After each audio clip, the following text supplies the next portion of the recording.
नहीं।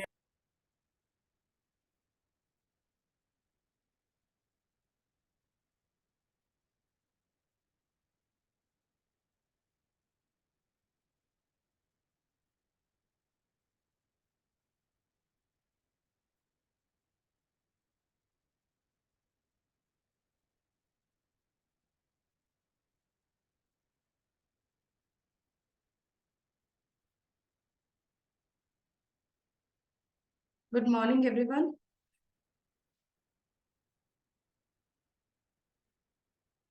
कल की क्लास में हमने जावा के ऊप्स के टॉपिक्स देखे थे। आज की क्लास में हम यहाँ पे स्ट्रिंग यूज स्टार्ट करेंगे।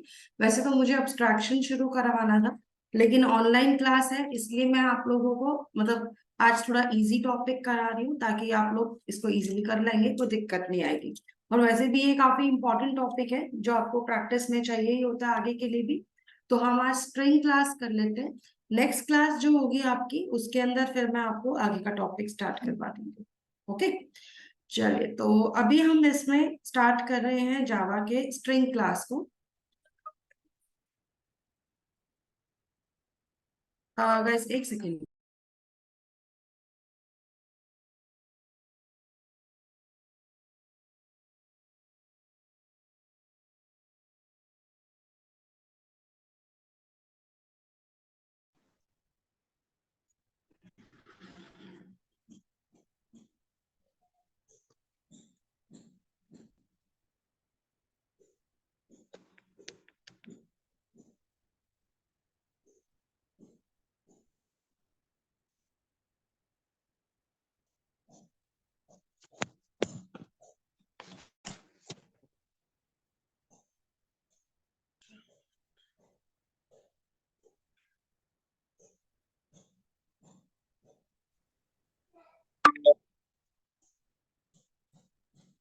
चलिए तो आज हम शुरू कर रहे हैं स्ट्रिंग क्लास को। जावा में बेसिकली स्ट्रिंग क्लास का यूज होता है कैरेक्टर सीक्वेंसेस को स्टोर करने के लिए। स्ट्रिंग जावा की एक इम्यूटेबल क्लास है। इम्यूटेबल का मतलब होता है कि आप स्ट्रिंग को मॉडिफाई नहीं कर सकते अगर आपने एक बार स्ट्रिंग को क्रिएट कर दिया है तो। अगर आप स्ट्रिंग को मॉडिफाई करना चाहते हो तो आपको इसको कंप्लीटली चेंज करना पड़ेगा, बट एग्जिस्टिंग स्ट्रिंग के अंदर कोई चेंज नहीं आएगा। अगर आप लोग यहाँ पर स्ट्रिंग का यूज करते हो तो स्ट्रिंग को हम दो तरीके से डिफाइन करते हैं। एक आता है स्ट्रिंग लिटरल फॉर्म में और एक आता है स्ट्रिंग ऑब्जेक्ट फॉर्म में। तो अगर आप लोग यहाँ पर क्या करते हैं, स्ट्रिंग को लिटरल फॉर्म में लेते हैं, तो लिटरल फॉर्म में लेने का मतलब होता है कि आप जब स्ट्रिंग को यहाँ पर डिफाइन करते हो डबल कोट्स लेकर, तो ये एक स्ट्रिंग लिटरल क्रिएट होता है। और अगर आप string s2 equals to new string करके बनाते हो इस तरह से, तो ये एक स्ट्रिंग का ऑब्जेक्ट बनता है। अब इन दोनों में डिफरेंस क्या होता है एक बार पहले ये समझ लेते हैं। स्ट्रिंग लिटरल का मतलब होता है कि आप यहाँ पर वैल्यू को डबल कोट्स में दे दो वेरिएबल की तरह, जैसे आप एक नॉर्मल वेरिएबल डिक्लेयर करते हो। तो ऐसे केसेस में जावा का कंपाइलर क्या करता है, ये एक स्ट्रिंग कांस्टेंट पूल का यूज करता है।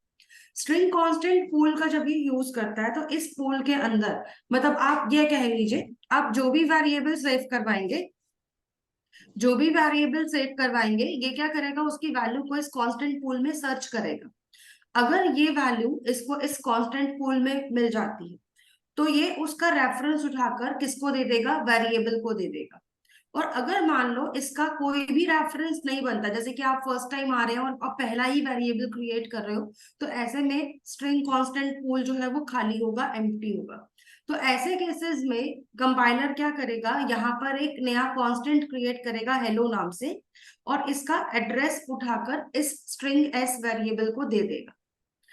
अगर आप दोबारा से एक और वेरिएबल बनाते हो s2 नाम से, जिसमें आपने सेम वैल्यू को सेव किया हेलो को, तो ये दोबारा से क्या करेगा, इस कांस्टेंट पूल में जाएगा, वैल्यू को सर्च करेगा, और अगर उसको वैल्यू मिल जाती है तो ये नया कांस्टेंट क्रिएट नहीं करेगा, ये उसी कांस्टेंट का, पुराने वाले कांस्टेंट का एड्रेस उठा के s2 को दे देगा। तो इस वे में यहाँ पर स्ट्रिंग कांस्टेंट पूल काम करता है। मतलब अगर दो वेरिएबल्स में सेम वैल्यू है तो दोनों का एड्रेस सेम होगा, क्योंकि कांस्टेंट पूल के अंदर जहां पर भी इसका रेफरेंस है वही रेफरेंस इन दोनों को भी मिल रहा है। यहाँ पर इतना क्लियर है यहाँ पर सबको कैसे बात करेगा ये?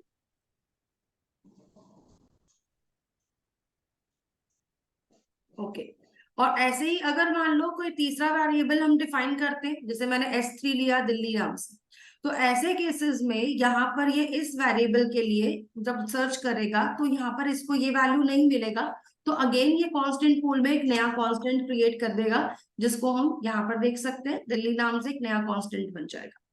तो हर बार यही होगा अगर आप स्ट्रिंग लिटरल फॉर्म में वेरिएबल को डिफाइन करते हो, तो ऐसे केसेस में हर बार स्ट्रिंग कांस्टेंट पूल के अंदर ये वैल्यू को सर्च करेगा।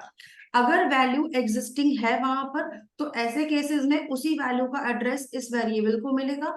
अगर वैल्यू एग्जिस्टिंग नहीं है तो नया वेरिएबल बन जाएगा, मतलब नया कांस्टेंट क्रिएट हो जाएगा। तो इस तरह से जावा में स्ट्रिंग लिटरल्स काम करते हैं।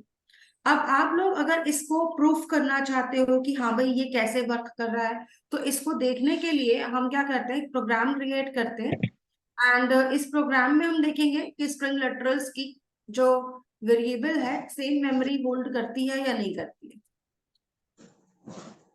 सबसे पहले आते हैं, इन सारी क्लासेस को क्लोज करते हैं और यहाँ पे एक नया प्रोजेक्ट बना देते हैं, जावा प्रोजेक्ट, और इसका नाम हम रख देंगे स्ट्रिंग डेमो। अब इस प्रोजेक्ट के अंदर आपको सबसे पहले एक पैकेज क्रिएट करना है, और पैकेज के अंदर आप लोग क्या करेंगे, एक नई क्लास बनाएंगे। इसका नाम भी मैं स्ट्रिंग कर देती हूँ, string1 कर देते हैं। ओके, तो स्ट्रिंग्स नाम से मत सेव करना, क्योंकि स्ट्रिंग ऑलरेडी जावा की क्लास है, ओवरराइड हो जाएगी, प्रॉब्लम हमारे लिए होगी, स्ट्रिंग वेरिएबल बनेगा ही नहीं, इसलिए इस नाम से सेव मत करना। ठीक है, कुछ ना कुछ साथ में लगा देंगे इसमें। अब इसके बाद जब आप लोग यहाँ पर देखते हैं, तो यहाँ पर देखिए string1 जो मैंने क्लास क्रिएट किया है, इसके अंदर अगर मैं एक स्ट्रिंग वेरिएबल बनाती हूँ और इसके अंदर मैं हेलो लिख देती हूँ, थोड़ी देर बाद हम यहाँ पे स्ट्रिंग S2 भी ले लेते हैं और सेम वैल्यू इसमें भी सेव करते हैं। तो देखिए, और ऐसे ही मैंने एक स्ट्रिंग तीसरा वेरिएबल भी लिया S3, और इसके अंदर मैंने दिल्ली सेव किया। तो अब क्या होगा, S1 और S2 दोनों का रेफरेंस सेम होगा, एड्रेस सेम होगा, जबकि S3 का एड्रेस अलग होगा। तो देखो, आप लोगों को एक और चीज ध्यान होगी कि मैंने आपको कहा था कि जब भी दो स्ट्रिंग्स को कंपेयर करना है तो इक्वल्स मेथड का यूज करना है, क्योंकि वो ही इसके कंटेंट्स को मैच कर सकता है। बिकॉज जब आप S1 इक्वल्स टू S2 करते हो, तो ऐसे केसेस में ये क्या करता है, मतलब अगर आप कभी भी एक ऑब्जेक्ट को दूसरे ऑब्जेक्ट से कंपेयर करोगे डबल इक्वल्स का यूज करके, तो ये क्या करेगा, it compares the addresses of both the strings. तो ये कंटेंट्स को चेक नहीं करता है, एड्रेसेस को चेक करना है तो हम डबल इक्वल्स का यूज कर सकते हैं, और इस जगह पे हमें जरूरत किसकी है, डबल इक्वल्स की जरूरत है। तो हम इफ कंडीशन में जाकर S1 इक्वल्स टू S2 अगर लिखें और यहां पर देखते हैं, तो यहां पर ये क्या कहेगा, इसके अंदर हम लिख देते हैं S1 and S2 both have same reference, else S1 and S2 both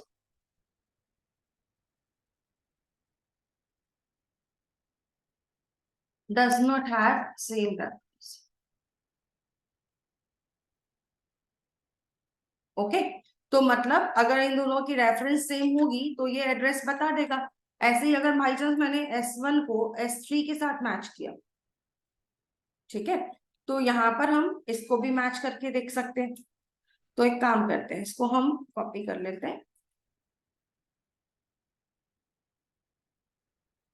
और S1 को S3 से भी मैच करते हैं, ठीक है, जिससे हमें पता चलेगा कि दोनों का एड्रेस सेम नहीं। तो अगर मैं अब रन करती हूँ प्रोग्राम को, तो सी यहाँ पर हमारे पास आउटपुट क्या आ रही है, देखो S1 and S2 both have same reference. तो सेम रेफरेंस है क्योंकि इसने एड्रेस को मैच किया, एड्रेस सेम आ गया, इस वजह से ये आंसर क्या दे रहा है, ट्रू दे रहा है। जबकि S1 और S3 के केस में आंसर क्या दे रहा है, फॉल्स दे रहा है। अब देखो, अगर बाई चांस मैंने यहाँ पर एक और स्ट्रिंग क्रिएट किया S4, पर मैं इस स्ट्रिंग को कैसे डिफाइन कर देती हूँ, न्यू ऑब्जेक्ट से कर देती हूँ, लेकिन मैंने वैल्यू सेम रखा है। तो ऐसे केसेस में अगर मैंने यहां पर क्या किया, S1 और S4 को मैच किया,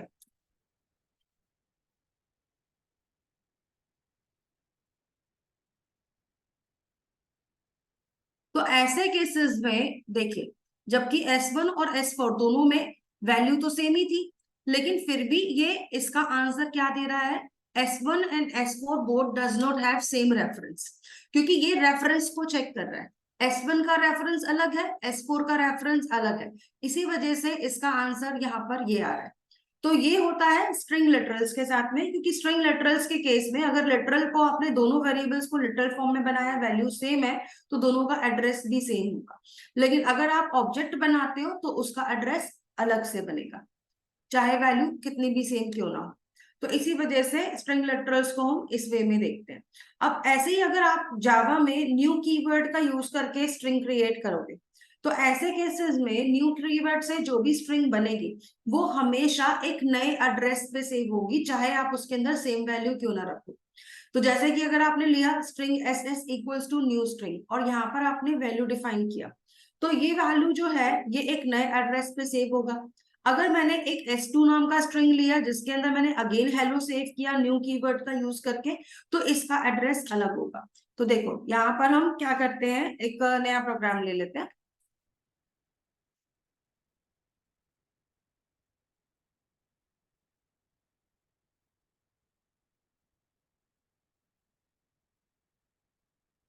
और यहाँ पे ले लेते हैं string 1, string S1 equals to new string.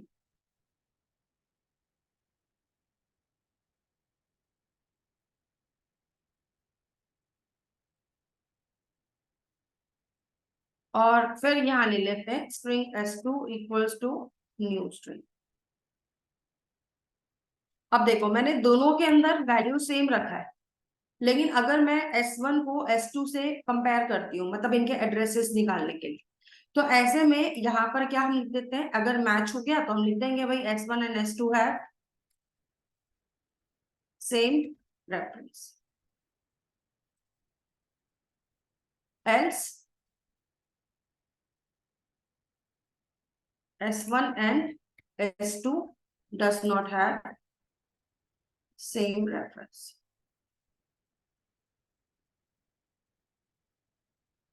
Okay, तो इस वे में हम यहाँ पर काम कर सकते हैं।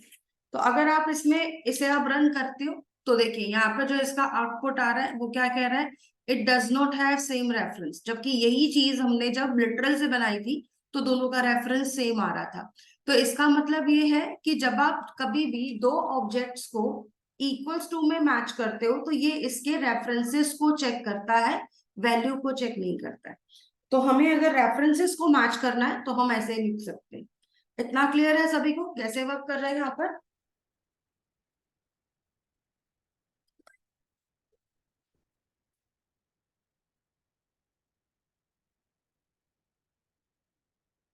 ओके, चलिए तो फिर अभी क्या करते हैं, इसी में आगे का देखते हैं। अब जैसे कि अभी हमने देखा कि स्ट्रिंग लिटरल में और स्ट्रिंग को अगर हम न्यू ऑब्जेक्ट का न्यू का यूज करके ऑब्जेक्ट बनाते हैं तो दोनों के एड्रेसेस में डिफरेंस आता है। अब ऐसे ही जावा के बहुत सारे प्रीडिफाइंड कंस्ट्रक्टर्स हैं जिसको हम यूज करते हैं। जैसे कि आप जावा में स्ट्रिंग कैसे कैसे बना सकते हो, स्ट्रिंग के अंदर अगर आप एक नया वेरिएबल बनाना चाहते हो तो न्यू से बना सकते हो, न्यू का यूज करके। कैरेक्टर एरे को दे देते हो तो कैरेक्टर एरे को स्ट्रिंग में कन्वर्ट करेगा। अगर कैरेक्टर एरे पूरा का पूरा स्ट्रिंग में नहीं डालना है, आपको एक स्टार्टिंग इंडेक्स देना है और एक लेंथ बतानी है कि कितना पार्ट एरे का स्ट्रिंग बनना चाहिए, तो वो चीज आप यहां से दे सकते हो। ऐसे ही स्ट्रिंग में आप डबल कोट्स में दे सकते हो वैल्यू को, स्ट्रिंग में वैल्यू का न्यू से किसी ऑब्जेक्ट बना के कर सकते हो। अगर आपके पास एक बाइट का एरे है उसको आप स्ट्रिंग में डाल सकते हो। बाइट के एरे के अंदर अगर आपको कैरेक्टर सेट बताना है तो वो भी बता सकते हो।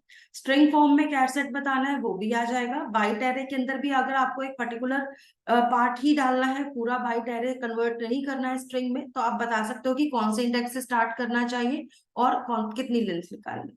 तो इन सारे तरीकों से आप स्ट्रिंग क्रिएट कर सकते हो। तो स्ट्रिंग अगर हमें क्रिएट करना है तो स्ट्रिंग के अंदर हमें बहुत सारे फंक्शंस भी मिलते हैं जिसका यूज करके हम स्ट्रिंग के ऊपर काम कर सकते हैं। लाइक कैरेट फंक्शन तो आप लोगों को पता ही है कि ये एक पर्टिकुलर इंडेक्स के कैरेक्टर को रिटर्न करता है, जो भी स्ट्रिंग में कैरेक्टर होगा। दूसरा फंक्शन है compare to. Compare to function क्या करता है, ये दो स्ट्रिंग्स को आपस में कंपेयर करता है और क्या रिटर्न करता है, ये रिटर्न करता है जीरो, अगर मान लो दोनों स्ट्रिंग्स सेम है तो। एक्चुअली में ये दोनों स्ट्रिंग्स के एस्काई वैल्यूज को मैच करेगा, यूनिकोड्स को मैच करेगा, और अगर दोनों का यूनिकोड सेम है तो जीरो रिटर्न करेगा। अगर दोनों का यूनिकोड सेम नहीं है तो ऐसे केसेस में ये क्या देखेगा कि अगर एक वैल्यू का यूनिकोड दूसरी से बड़ा है, पहली वैल्यू का यूनिकोड दूसरी से बड़ा है, तो ऐसे केसेस में ये आपको एक पॉजिटिव आंसर देगा, और अगर छोटा होगा तो नेगेटिव आंसर देगा। तो देखते हैं इसको एक बार यहाँ पर कि कैसे वर्क करता है। तो कंट्रोल एन करते हैं, यहाँ पर एक और क्लास ले लेते हैं, इसका नाम हम रख देते हैं स्ट्रिंग डेमो 1। अब इसके बाद यहाँ आ जाते हैं,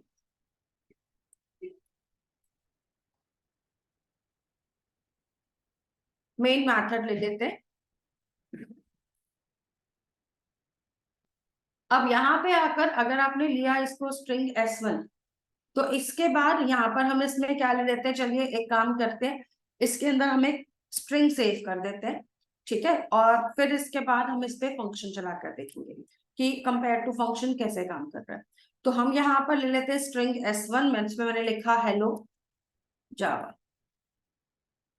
अब मैं यहाँ पर S2 ले लेती हूँ, लेकिन मैं इसमें हेलो जावा लिखती हूँ स्मॉल में। अब मैंने यहाँ पर एक में एच और जे कैपिटल कर दिया, एक में मैंने सारा का सारा स्मॉल में ले लिया।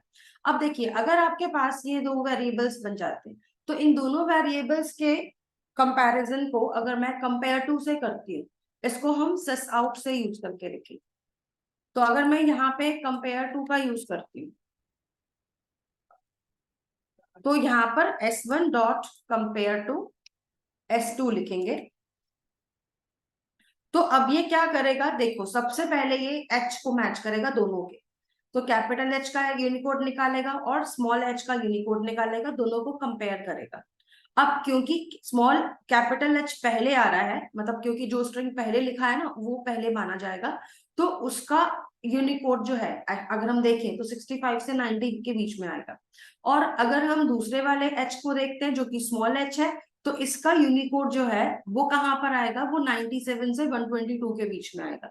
इस वजह से ये हो जाएगा कि पहला स्ट्रिंग का यूनिकोड दूसरे स्ट्रिंग के यूनिकोड से छोटा हो जाएगा।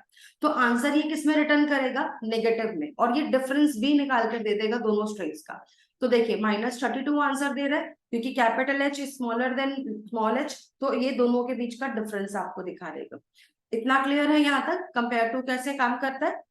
और अगर आप यहाँ पर क्या करना चाहते हैं, कंपेयर टू को तो यूज करना चाहते हो, लेकिन कंपेयर टू को इग्नोर केस में यूज करना चाहते हो कि ये केस को इग्नोर कर दे,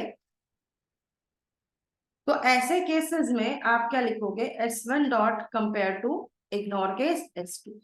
तो इस केस में ये केस इग्नोर कर देगा, और इस वजह से देखिए इसने स्ट्रिंग मैच कर दिया तो आंसर 0 आ रहा है, जबकि ऊपर वाले में ये केस सेंसिटिव था इसलिए दोनों का डिफरेंस निकाल के देगा था।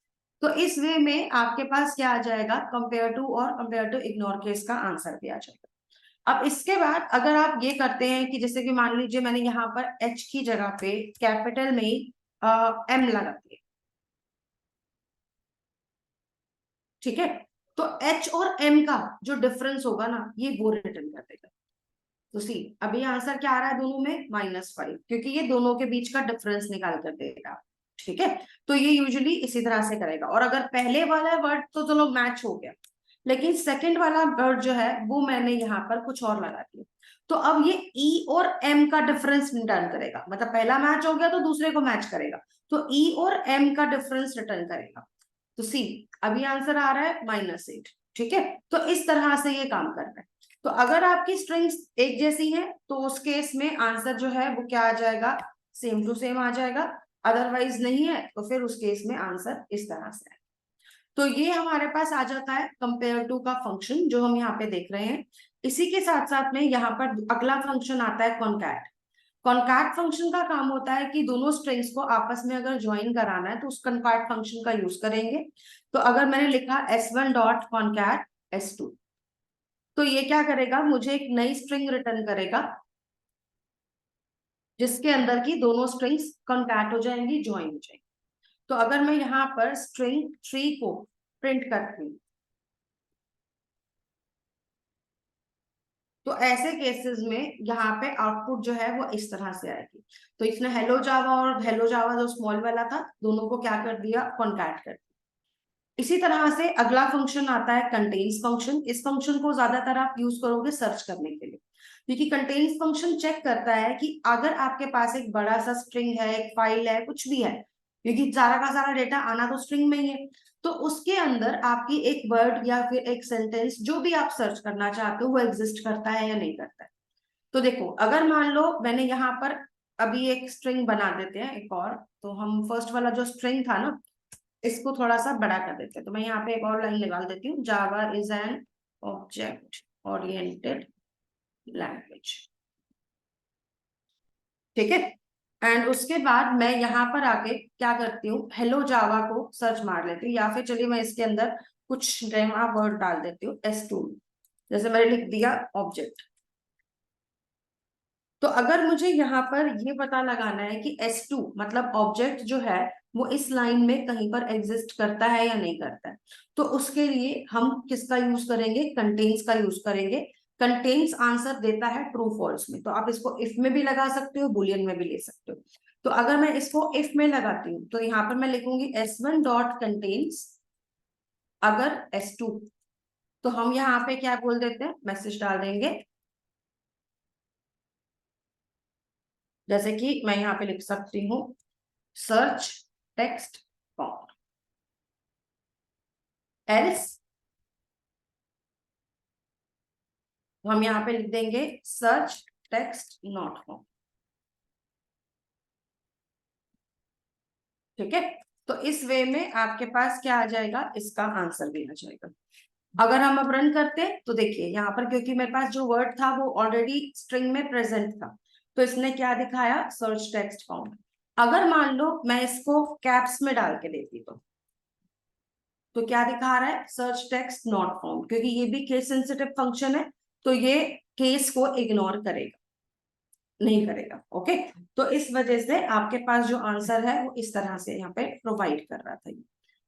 ओके। तो इस तरह से हम कंटेन्स फंक्शन का यूज भी कर सकते हैं। कंटेन्स फंक्शन के बाद में अगला फंक्शन आता है कंटेंट इक्वल्स। ये इक्वल्स मेथड जैसा ही है, लेकिन ये क्या करता है, ये एग्जैक्ट सेम स्ट्रिंग को सर्च करता है, लेकिन इसके अंदर कंटेंट हमें थोड़ा सा डिफरेंट वे में देना पड़ता है। तो एक बार देखते हैं इसको। तो जैसे कि मान लीजिए मैंने यहाँ पे दिया s1 डॉट कंटेंट इक्वल्स, और मैं यहाँ पर दे देती हूँ इसके अंदर s2,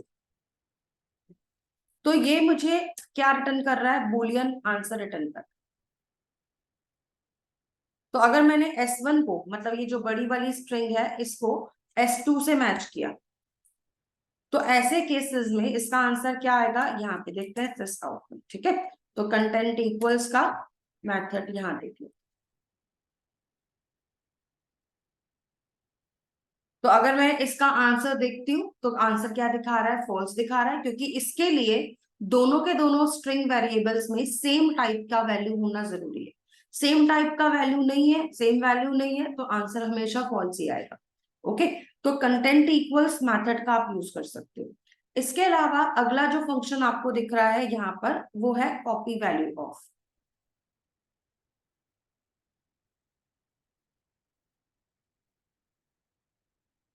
टाइमिंग भी शो करवा सकते हैं, कितने टाइम आ रहा है।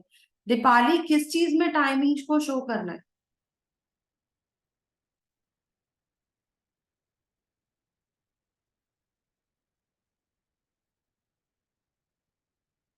मैम आई थिंक वो डेट यूज होता है ना, टाइम करंट टाइम दिखाने के लिए, मैम उसकी बात हो रही है। कहाँ पर, वो डेट यूज करते हैं ना मैम अपन, जिससे करंट टाइम देखिए दिख अगर जाता है। इस ट्रेन का हम यूज कर रहे हैं,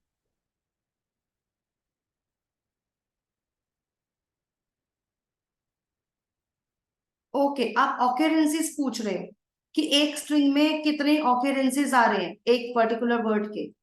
ओके, देखो अगर हमें वैसा कुछ करना है तो उसके लिए हमारे पास और ऑप्शंस आएंगे, लेकिन जो कंटेन्स फंक्शन है अभी उसकी लिमिटेशन ये है कि वो फर्स्ट ऑकेरेंस को ही मैच करता है, वन दिखाता है। अगर आपको मल्टीपल ऑकेरेंसेस फाइंड करने हैं तो उसके लिए हम दूसरा फंक्शन यूज करेंगे। Okay,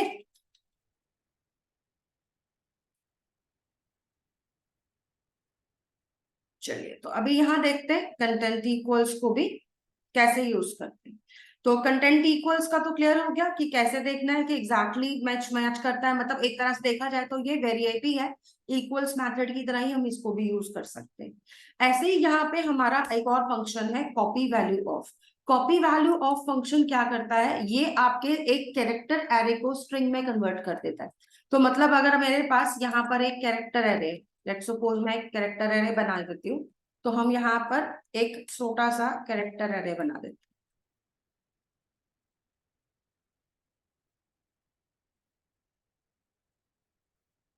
like this. तो हमने क्या किया, एक कैरेक्टर का एरे बना दिया। अब इस कैरेक्टर एरे को अगर मुझे स्ट्रिंग में कन्वर्ट करना है तो मैं कॉपी वैल्यू ऑफ फंक्शन का यूज करूंगी। कॉपी वैल्यू ऑफ फंक्शन एक स्टैटिक फंक्शन है, इसलिए आपको इसको क्लास के नाम के साथ लिखना होगा। तो आप लिखोगे string dot copy value of. अब देखो कॉपी वैल्यू ऑफ दो तरह से यूज कर सकते हो। एक तो आप पूरा का पूरा एरे मान लो स्ट्रिंग में कन्वर्ट करना चाहते हो, तो यहाँ पर आप इसके अंदर वैल्यू दे दोगे। तो मैं इसको बना देती हूँ S4, ठीक है। और ऐसे ही अगर आप यहाँ पर एक और स्ट्रिंग बनाते हैं, मतलब मैं यहाँ पर इसको एक बार और कन्वर्ट करके देखती हूँ, तो मैंने यहाँ लिखा string dot copy value of, इसका सेकंड ऑप्शन लिया। अब यहाँ पर मुझे क्या देना है, यहाँ मुझे एक तो एरे देना है CH, दूसरा मुझे ऑफसेट देना है। ऑफसेट का मतलब है कि इस पूरे एरे में कौन से इंडेक्स से मुझे वैल्यू को स्ट्रिंग में कन्वर्ट करना है। तो मतलब अगर मान लो मुझे लास्ट के दो कैरेक्टर उठाने हैं तो मैं क्या लूंगी, इसका इंडेक्स दे दूंगी 0 1 2, तो 3। H किस पे आ रहा है, 3 पे आ रहा है। तो मैंने कहा कि मुझे 3 से दो कैरेक्टर्स उठाने हैं, तो H और I उठाना है। तो यहाँ पे मैंने लिख दिया 2 काउंट, ठीक है। तो इस तरह से मेरे पास पूरा एरे ना आकर सिर्फ लास्ट के दो कैरेक्टर्स आएंगे। तो अगर मैं अब S4 को और S5 को प्रिंट करके दिखाती हूँ तो देखते हैं इसमें क्या वैल्यू आती है, ठीक है। तो S4 को दिखाते हैं और S5 को भी दिखाते हैं।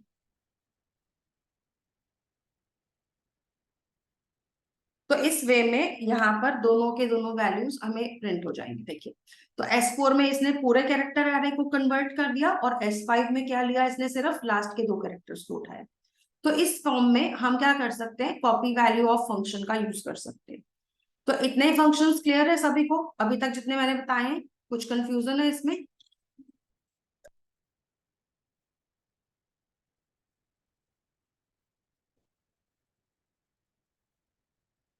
ओके, चलिए एक काम कर लिए, क्योंकि ऐसे तो मैं काफी सारे फंक्शंस हैं इसमें मैं करवाती रहूंगी। फर्स्ट ऑफ ऑल जितने फंक्शंस मैंने अभी बताए हैं इनको आप अपने अपने सिस्टम पे, अगर आप लोग सिस्टम पे बैठे हैं तो सिस्टम पे लिख लीजिए, अदरवाइज आप लोग अपनी अपनी नोटबुक्स में नोट कर लीजिए। तो इतना आप लोग पहले करो, तभी मैं आपको आगे का कराऊंगी।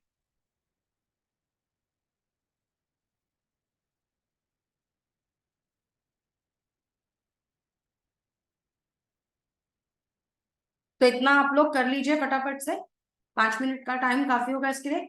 तो उसके बाद फिर मैं आपको आगे का बता दूंगी इसमें, ठीक है। कर लीजिए इसको।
हाँ जी, कर सकते हैं। जरूरी नहीं है कि एक ही वर्ड सर्च करें, अगर आप एक पूरा का पूरा सेंटेंस भी सर्च करना चाहते हो तो भी कर सकते हो। जैसे अगर मैंने यहाँ लिख दिया ओरिएंटेड, ठीक है, तो आप ये भी ले सकते हैं। और फिर मैंने ले लिया लैंग्वेज, तो मतलब एक ही सीक्वेंस में आ रहा है जैसे कि, तो भी ये वैल्यू सर्च करके बता देगा। तो आंसर क्या दिखा रहा है? Search text form. ठीक है, तो सर्चिंग में ही बेसिकली हम इसका यूज करेंगे।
देखो, जो वैल्यू सर्च कर रहे हो वो तो ऑलरेडी हमें यूजर दे रहा है ना, तो उसको तो हमने ऑलरेडी एक वेरिएबल में रखा ही हुआ है, तो उसको हम वैसे प्रिंट कर सकते हैं, लेकिन इस मेथड के थ्रू प्रिंट नहीं कर सकते। वैसे तो देखो, वो ऑलरेडी वेरिएबल किसी ना जो वैल्यू आएगी वो किसी ना किसी वेरिएबल में सेव होगी। जैसे अभी मैंने यहाँ पे खुद से लिया, आप खुद से ना लेकर यूजर से इनपुट करवा लो एंड फिर सर्च करवा लो, राइट? तो ऐसे हो सकता है, तो बेसिकली ये चेक करने का काम कर रहा है। बाकी हम देखेंगे, इसमें और भी बहुत से फंक्शन है, 30 फंक्शंस करवाने हैं, तो इसीलिए कह रही हूँ ये वाले कर लो पहले, इनको समझ लो कौन कौन सा कैसे काम कर रहा है, फिर आगे का भी देखेंगे इसमें।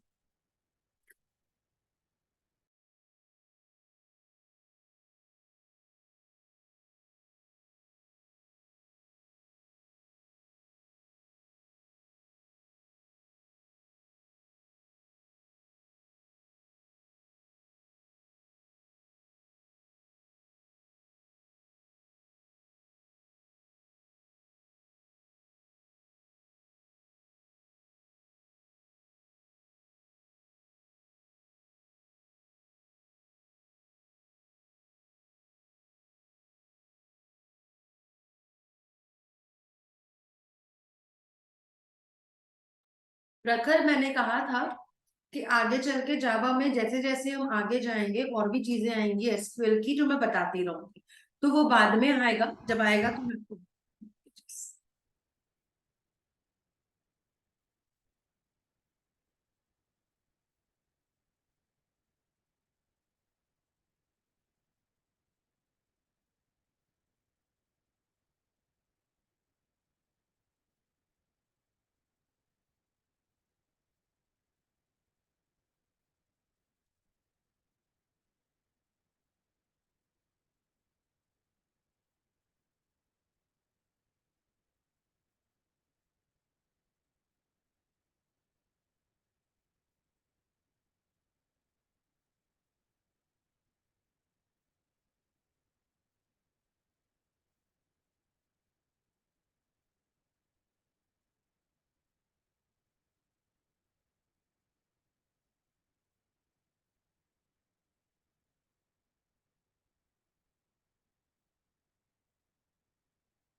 हाँ जी, हो गया सभी का इतना।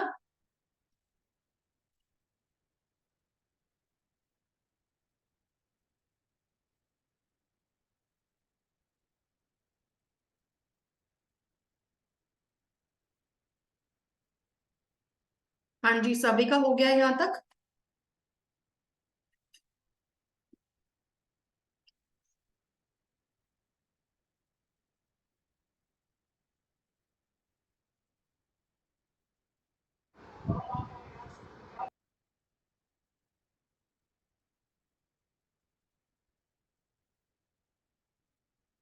ओके, चलिए तो फिर अभी क्या करते हैं, इसके अंदर हम यहाँ पर अगला ऑप्शन भी देखते हैं। ठीक है, तो आगे के फंक्शंस भी देखते हैं। तो हम एक नया प्रोग्राम ले लेते हैं इसके लिए।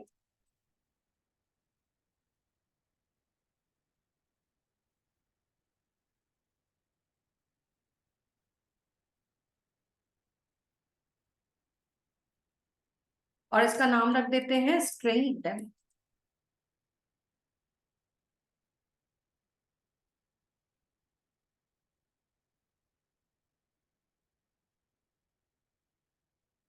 चलिए तो अभी हम यहाँ पर काम क्या करते हैं, इसके अंदर आ जाते हैं और यहाँ पर ये देखते हैं कि स्ट्रिंग के बाकी फंक्शंस को कैसे यूज करना है। चलो मैं एक काम और कर रही हूँ कि हम यहाँ पर स्कैनर का यूज कर लेते हैं, क्योंकि मैं चाह रही थी कि हम यहाँ पे वैल्यूज को यूजर से भी इनपुट करवाएं। ओके,